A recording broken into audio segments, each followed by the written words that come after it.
ఈ నగరం వేగంగా మత్తు ముఖ్యంగా గంజాయి డ్రగ్స్ విస్తరిస్తున్న సందర్భంలో వాటిని కఠినంగా అణిచివేయడానికి ఈగల్ ఫోర్స్ను తీసుకొచ్చింది. కబ్జాలను, చెరువులను, కుంటలను, నాలాలను అడ్డగోలుగా ఆక్రమించుకొని కబ్జాలకు పాల్పడుతుంటే వాటిని తొలగించడానికి హైడ్రాను తీసుకొచ్చింది.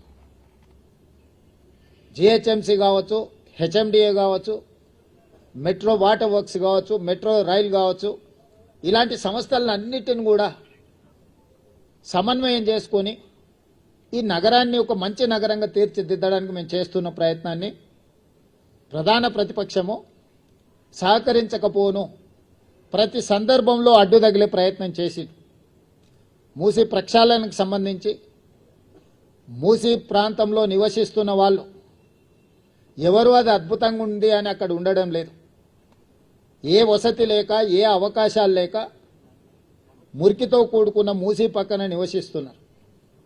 వాళ్ళకు ఒక మంచి వసతులు ఏర్పాటు చేసి వాళ్ళకు ఉపాధి కల్పించి వాళ్ళ జీవన ప్రమాణాలు పెంచి వాళ్ళ పిల్లలకు ఒక మంచి చదువులు, వాళ్ళకు ఒక మంచి వైద్యాన్ని, వాళ్ళకు ఉపాధిని కల్పించాలని చెప్పి మా ప్రభుత్వం చేస్తున్న ప్రయత్నాలను ప్రతి నిమిషం ప్రతి క్షణం అడ్డు తగిలి అన్ని రకాలుగా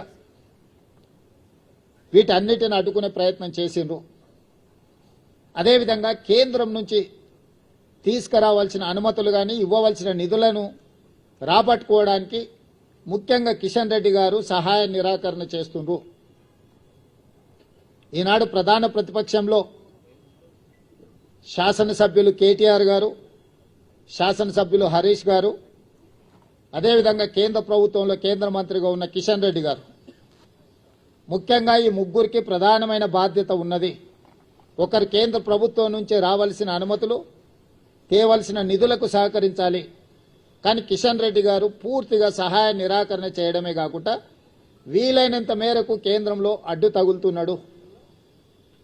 మెట్రో విషయంలో కావచ్చు, మూసీ ప్రక్షాళన విషయంలో కావచ్చు, గోదావరి జలాలు నగరానికి తరలించే విషయంలో కావచ్చు, రీజనల్ రింగ్ రోడ్డు విషయంలో కావచ్చు, కిషన్ రెడ్డి గారు పూర్తిగా సహాయ నిరాకరణ చేస్తుండ్రు.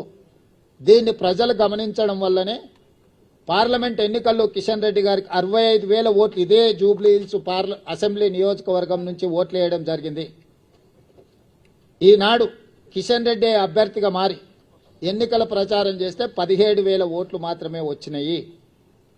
అంటే ఆనాడు కిషన్ రెడ్డికి వచ్చిన ఓట్లలో 25% మాత్రమే వచ్చి ఈరోజు భారతీయ జనతా పార్టీ డిపాజిట్ జప్తు అయిపోయింది. దీన్ని బట్టి కిషన్ రెడ్డి గారు తన వ్యవహార శైలిని మార్చుకోవాల్సిన అవసరం ఉన్నది. ఇది భూకంపం వచ్చే ముందు భూమి కొద్దిగా కదులుతుంది, అంటే అలర్ట్ చేస్తుంది సిస్టమ్ని. ఎప్పుడు కూడా ఒకేసారిగా రెక్టర్ స్కేల్ మీద పెద్ద ఎత్తున భూకంపం రాదు, ముందు మనల్ని అలర్ట్ చేస్తుంది సిస్టమ్. అలర్ట్ చేసినా మనం తేరుకోకపోతే ఆ ప్రకంపనలు భూకంపంగా మారి అందులో కలిసిపోవడమే కాదు కాలగర్భంలో కలిసిపోతాం. భారతీయ జనతా పార్టీ ముఖ్యంగా కిషన్ రెడ్డి గారు మీ నాయకత్వంలో మిమ్మల్ని 2014, 2019, 2023 3 సార్లు బీజేపీని ప్రాంతం నుంచి గెలిపించడం జరిగింది. మొన్న జరిగిన మీ పార్లమెంట్ ఎన్నికల్లో మీకు 65,000 ఓట్లు వస్తే ఈనాడు మీరే అభ్యర్థిగా మారి ఎన్నికలు చేస్తే 17,000 ఓట్లు వచ్చి మీ డిపాజిట్ పోయింది. కాబట్టి ఈరోజు ప్రజలు, జంట నగరాలలో ప్రజలు మెట్రో విస్తరణ కోరుకుంటున్నారు, గోదావరి జలాలు రావాలనుకుంటున్నారు, మూసీ ప్రక్షాళన జరగాలనుకుంటున్నారు, రీజనల్ రింగ్ రోడ్డు, రేడియల్ రోడ్స్తో పాటు తెలంగాణ రాష్ట్రానికి వచ్చే పెట్టుబడులను ఒత్తిడితో ఇతర రాష్ట్రాల కేంద్ర ప్రభుత్వం తీసుకెళ్తున్నప్పుడు మీరు అడ్డుకోకుండా ప్రేక్షక పాత్ర వహించిందని చెప్పి ఈ ప్రాంతంలో చదువుకున్న వాళ్ళు, పేదలందరూ ఆలోచన చేయబట్టి ఈరోజు బీజేపీకి పరిస్థితి దాపురించింది. ఈ ఫలితాల తర్వాత కిషన్ రెడ్డి గారు తన వ్యవహార శైలిని మార్చుకొని తెలంగాణ రాష్ట్ర ప్రభుత్వంతో సహకరించి తెలంగాణ ప్రజల యొక్క అభివృద్ధి, ముఖ్యంగా ఈ మహానగర అభివృద్ధి కోసం సహకరించాల్సిందిగా వారికి విజ్ఞప్తి చేస్తూ